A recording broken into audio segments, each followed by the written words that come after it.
Izrael Isserlein ben Petahija se je rodil leta 1390 v Mariboru. Izviral je iz ugledne in premožne družine.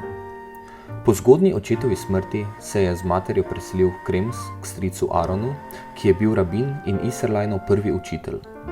Šolanje je nadaljeval v Čebu, verjetno pa tudi v Erfurtu, Nürnbergu, Svidnici in Italiji.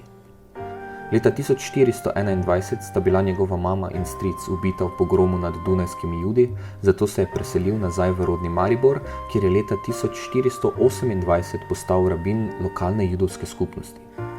Za svoje delo od skupnosti ni želel prejemati plače. Vsaj deloma se je preživljal s posojanjem manjših vsot denarja, v Mariboru pa je vodil tudi ješivo, najvišjo judovsko versko šolo. Izrael Isserlein ben Petahija je kmalu postal najvplivnejši rabin rimsko-nemškega cesarstva. Njegovo mnenje pa so upoštevali tudi judovske skupnosti na območju Ogrske, Poljske in severne Italije. K njemu so od blizu in daleč prihajali s vprašanji o nejasnosti v judovskem zakoniku, na katere jim je odgovarjal z responsami. Z zbiranjem teh respons sta nastali njegovi najpomembnejši deli. Prvo se v hebrejščini imenuje Trumat Hadešen, pomeni pa daritev 354, saj vsebuje prav toliko respons.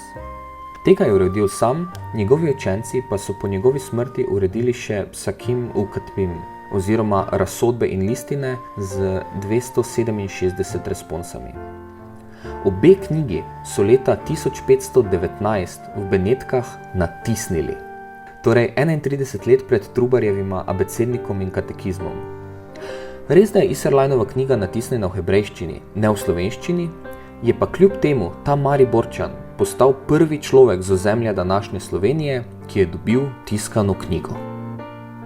Isserlein je od leta 1445 živel tudi v Wiener Neustadtu in tudi tam vodil ješivo. V tem mestu je umrl leta 1460.